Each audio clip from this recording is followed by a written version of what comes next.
your blood is hot, you know, the thing is doing you fight to fire, like before you know it, you end up using your school fees to buy all the products that you've seen online. Because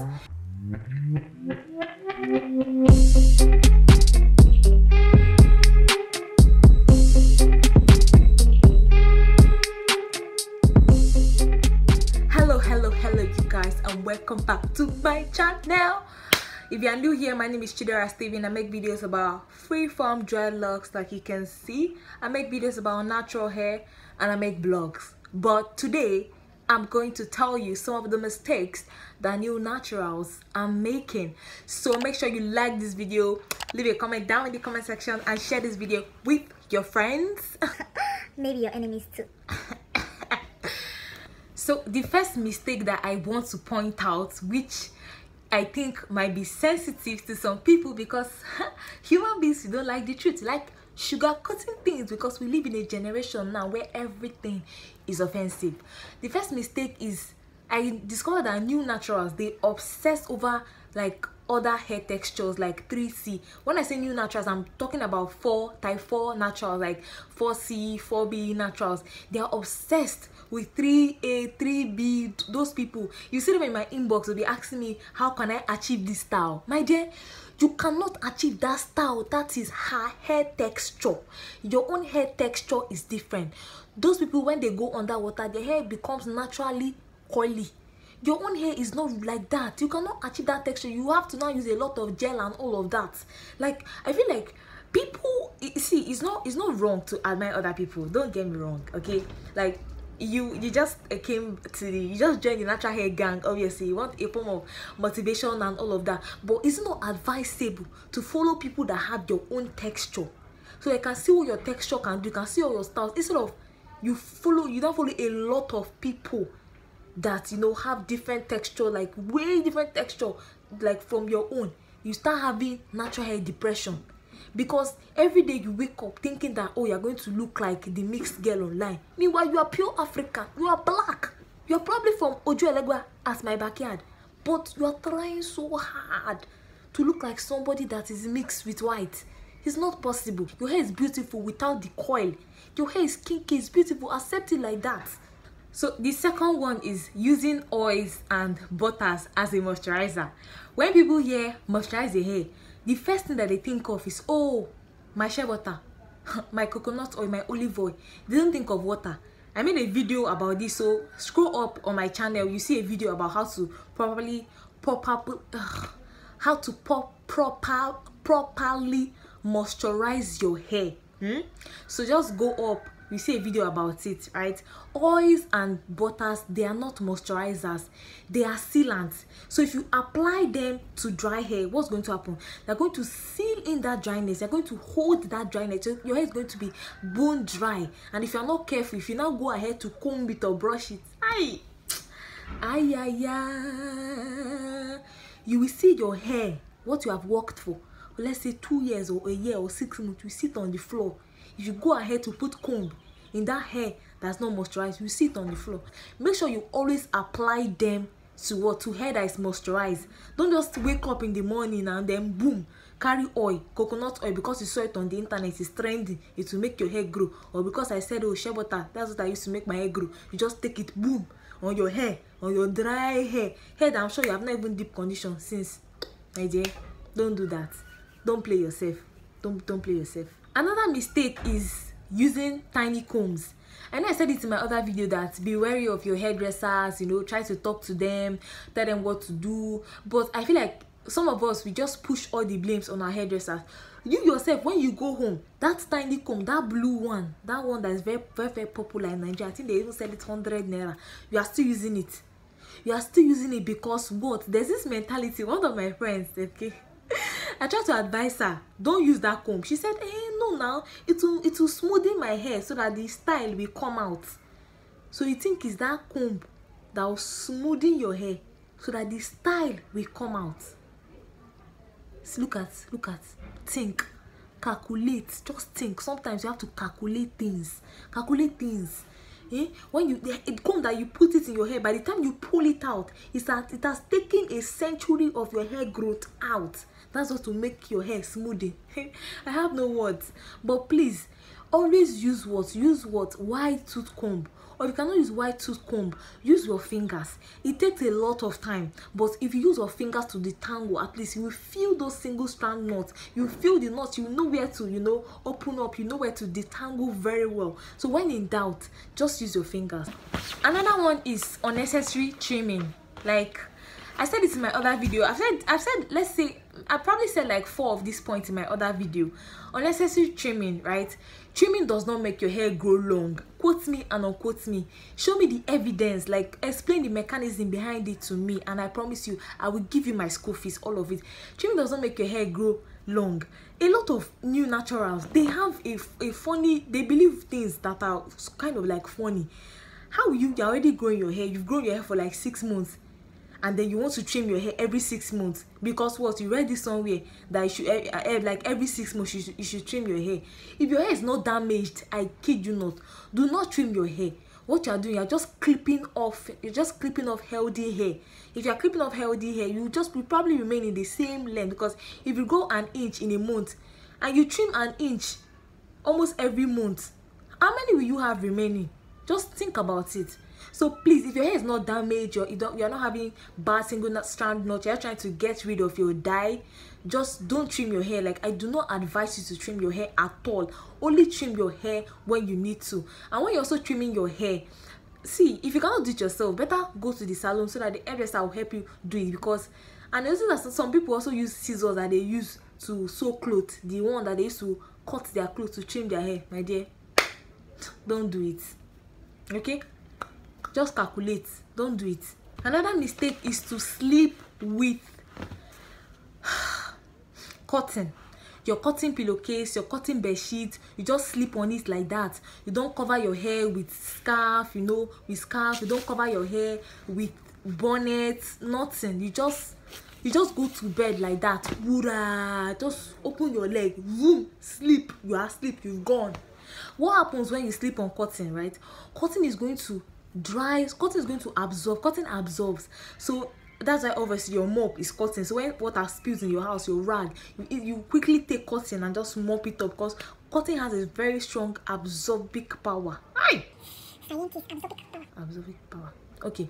You understand what I'm trying to say, right? The cotton absorbs. So it's best that when you're sleeping on your bed sheet. For me personally, sometimes I don't like bonnets, let me not lie, because sometimes when I wear bonnet, it would probably be tight on my edges. I remember I said in my other video that you want to protect your edges, right? So if you're using a very tight bonnet, it's probably causing more harm to your edges than good. So the best thing is to just take your scarf, your silk or satin scarf. Yeah, I have like so many of these. You just put it on your pillowcase, wrap it well. You just sleep on it, so that no matter how you turn around, what is rubbing with your hair is silk. Because I know that silk bedsheet is expensive. I don't know if you want to use your money or use all your feeding money to buy bedsheet, but if you can afford it, very good. Can afford the pillowcase and everything, very good. If not, if your hair likes bonnet or scarf, satin scarf, silk scarf, that's what you want to do when you're going to sleep at night. After moisturizing your hair, make sure you wrap it up, just to, you understand, so that you wake up with hair that's not bone dry. Because if you sleep on cotton, you will wake up with dry hair, my dear. Another mistake is not knowing your hair porosity. I feel like hair type and hair porosity, they are basic things and you just know them, okay? Forget anybody that will tell you that, oh, it's not important. Just like saying your genotype or your blood group is not important. How? Or something else is not important. How? Your DNA is not important. How? It's good to know your porosity, so that when you're using products, if you use a product and it makes your hair feel greasy, you will understand the mechanism behind it. You know that, oh, this product is unable to penetrate my hair strands, it's unable to penetrate my hair cuticles, or my cuticles are closing at this point, my cuticles are opening at this point. It's just very simple basic science. There's low porosity, there's high porosity, there's medium porosity. Another thing is that your hair porosity can actually change depending on some environmental factors or some factors that you yourself you've put on top of your hair. For example, now if you dye your hair continuously, your hair porosity is going to change. I know it's tricky, very tricky. So if you dye your hair, if underwent dyeing your hair first, second, third stage, trust me, your hair porosity is going to be different. So you notice that your root, your new growth, the texture is going to be different compared to your dyed edges. I mean, I've dyed my hair before when I had loose natural hair, so I'm talking from a place of experience, trust me. So you should try to know your porosity. Like I said in my other video, low porosity means that what, when your hair absorb, your hair is going to find it difficult. I mean, your hair is going to absorb the water at a slower rate. While high porosity means that once your hair see water, your hair is just going to mop it up like cotton. Your hair is just going to, you know, absorb that water immediately. So when you know your porosity level, it's going to help you to know products that you are using, whether you lean more on cream based product, if you lean more on liquid based product, if you have to fall back to water based product and all of that. It just all boils down to what your porosity is going to help you even know how long styles your hair can retain styles. It still falls back to what hair porosity. So just try to know your hair porosity. Another thing is lack of conditioners, right? We have so many types of conditioners. Let me come to store-bought conditioners. We have leave-in conditioners, we have rinse-out conditioners, we have deep conditioners. These are what? 3 basics. These are the powerhouse of what? Natural hair. So I'm really a DIY conditioner person when it comes to deep conditioner. My best formula, like I said before, you want to get banana, you want to get aloe vera, you want to get ginger, olive oil, blend them together, you know, do your good way. You can also add avocado, or you can replace the banana with an avocado, right? So deep conditioners or conditioners, what they do, they coat your hair and they like soften your hair. They make your natural hair manageable, trust me. So if you have natural hair and you are just a starter, you are a natural hair, you are new to the whole natural hair journey, one thing that you don't want to forget, you want to implement is what? Conditioners. You want to use conditioners in your hair. Get water-based leave-in conditioners, or you can get natural conditioners like aloe vera. Aloe vera is the goat, you guys, quote and unquote, for dreadlocks, for loose natural. Aloe vera is it. I still use it up to now, and it's like, God, it's a blessing from heaven.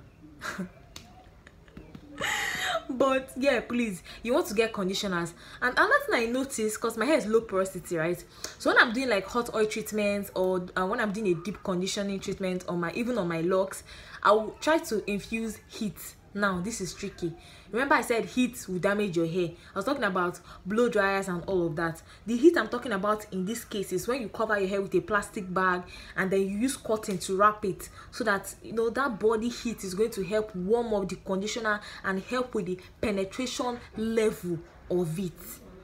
Another one is hair dyes. Like, I've been there, I've done that. I'm still wondering how I'm able to go a whole year with my dreadlocks and I've not dyed it, because I'm a sucker for colors. I don't like black. I don't know, my hair is actually browning now, and I know it's from the sun. Sun bleaches your hair. That's why hair tends to, you know, get brownish after some time, especially locks.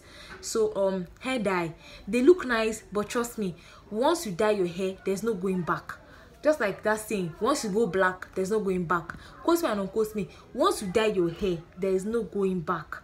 So if you dye your hair and you start asking me, how can I get it more natural? My dear, you cannot get it more natural again. It don't happen. It don't happen. Okay? The best you can do is try to take care of it as much as possible. Do more deep conditioning treatments. And then when you feel like, when it's time to let go, just be trimming it small, because once you dye your hair, you've altered the natural make of your hair cuticles. Like, there's an explanation. Your hair strands now, if you look at it under the microscope, the one of dyed hair is different from the one that is not dyed. Like, do you understand? So once you dye your hair, like, man, that is it. You have to take extra precaution. And that advice I can give is that if you want to dye your hair, don't dye your hair all within a space of like a certain period, right? You want to space out your hair dyeing. Give it like a year difference or even 6 months before you get another color. But then if you're not really worried about length, you don't really care, you can trim your hair anytime, just want to dye it anyhow, I mean, go ahead, do you. I mean, you live every day, you dye once, right? So come on, just do you. You guys, excessive heat. Now this points us back to point number 1. When you watch all those natural hair influencers or gurus, those people that they don't have your hair texture and you're trying so hard to mimic the hairstyle that they've done, you end up using tongue or be hot that thing to try to curl your hair because you're trying to do another person's hairstyle. You end up using too much heat. Sometimes you don't even use heat protectant, and then by the time you know it, your hair is damaged. And then once your hair is heat damaged, the only solution now is to be doing this small and just be trimming it, trimming it, and you don't want that for yourself. So always try to minimize heat, try to minimize tight hairstyles. Let's not forget that one too. That one connects to the bonnet point. Tight hairstyles, hairstyle on your edges. I made a video about edges. Hairstyle that will hold your edges like this, like it will hold your edges. Your edges will be begging for help. Another thing is impatience and obsessing over hair length. You see people, they'll start their natural hair journey within 3 months. They'll be asking you, what can I do to make my hair grow long? You can only drink water and wait, my dear. There's no solution. There's nothing that will make you grow your hair vroom, waist length within a year. Quote me and unquote me. It is not possible scientifically. It's not possible. So you just have to be patient. Be patient. You have to be patient. Natural hair journey, a big part of it is what? Patience. So try to focus more on your hair health. Is my hair healthy? Am I doing the right thing? Is there a balance of moisture in my hair and protein? These are the basic things that I should worry about, because trust me, once your hair is healthy, the length will come. Length will definitely come. Your hair will grow long that you even get tired of it. You cut it. You want to do another thing with your hair. Trust me. So try not to obsess over length. Some of you just do your big chop and you're already your blood is hot. You know, the thing is doing you fight to fight. Like before you know it, you end up using your school fees to buy all the products that you've seen online, because now you want the thing sharp. You want it now. Sharp. No patience. I don't wash my hair in sections. When my hair was short, let's say my first year, second year, but I advise you that because I noticed that some of you are transitioning, so you want to wash your hair in sections. You can even divide your hair into 2. It doesn't have to be 6 sections or 4. It can just be in 2 parts.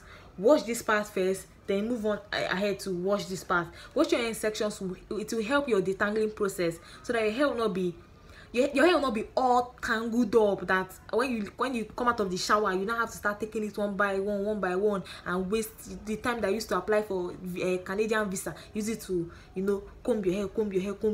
But if you had done that, you had detangled your hair in the shower and put it in sections, it would have saved you a lot of time. So that's one trick that I want to add to your natural hair routine. Another one is carrying hairstyles for too long. Once upon a time, somebody is in my inbox, and guess what? She has carried one hairstyle for, guess what, 6 months. Like 6 months. I asked her that, okay, so during this time, how do you take care of your hair? He said, sister, you're nothing though. Me crampo, you just what? You've carried one hairstyle, you've carried one attachment for 6 months. You've not even tried to clean your hair and all that. There are some things that I don't understand. It's just like saying you wear one clothes for 6 months. Can you do that? You cannot do it, right? So why do you do it to your hair? It doesn't make sense, right? So these are some things you want to avoid. Don't carry a particular hairstyle like for too long without washing your hair. You're going to end up having a lot of junk in your hair that, oh my god, you do not want to see. Trust me, it's a big mistake that you don't want to make. So please, apart from avoiding tight hairstyles, do not carry your hair for too long. I know that some of you are trying to not manipulate your hair, but there's a tiny line between not low manipulation and low manipulation and neglecting your hair. So sometimes you feel like, oh, you are doing low manipulation, but in reality what you are doing is what? You are neglecting your hair. You don't want to care for your hair, you don't want to cater for your hair, which is not good at all. It's not a good look on you. So in as much as you don't want to manipulate your hair a lot, at the same time, don't carry hairstyles for too long. It's going to damage your hair. I mean, 4 weeks, 6 weeks, 7 weeks is okay, but when you start going to 3 months, 4 months, 6 months, and you've not even washed the hair, you've not cleansed it, not done ACV rinse, nothing. God. No. That hair it will start to smell. It will be so awful. Like, how do you sleep at night? How? The last one is not reading product labels. Like, I used to be guilty of this. I just go to ShopRite, I just pick any product I see. If it looks nice, if it's cheap, voila, add to my cart. But I kid you not, that is a bad idea. The earlier you start, the better. Get familiar with products. If you pick a product and you cannot recognize, oh, the first, let's say the first 5, that's rule of thumb for natural hair. If you cannot recognize the first 5 or the first 3 ingredients, my dear, just drop it. If you are seeing some chemicals that you cannot pronounce or they're not teaching your biology class or your chemistry, my dear, drop it. If you pick a product, from the first 5 ingredients, you should see water, you should see shea butter, aloe vera, those natural things, those humectants, glycerin. If you don't see any of those things, jojoba oil, aloe vera, my dear, drop it. Don't buy it. Don't buy it though. Because if you buy it, your hair will hear natural hair stories. Hashtag on Twitter. So you guys, this is the end of my video. I hope you guys have enjoyed this video because I definitely totally enjoyed making this video. So you guys, tell me the natural hair mistakes that I did not add. Tell me the mistakes that you've made in the start of your journey. Tell me some of the things that you do. Just leave a comment down, share this video with your friends, like this video. Don't forget to subscribe to my channel if you're not subscribed, and make sure you leave video suggestions for natural hair. And if you have dreadlocks, welcome to the gang. I'm like your newest member.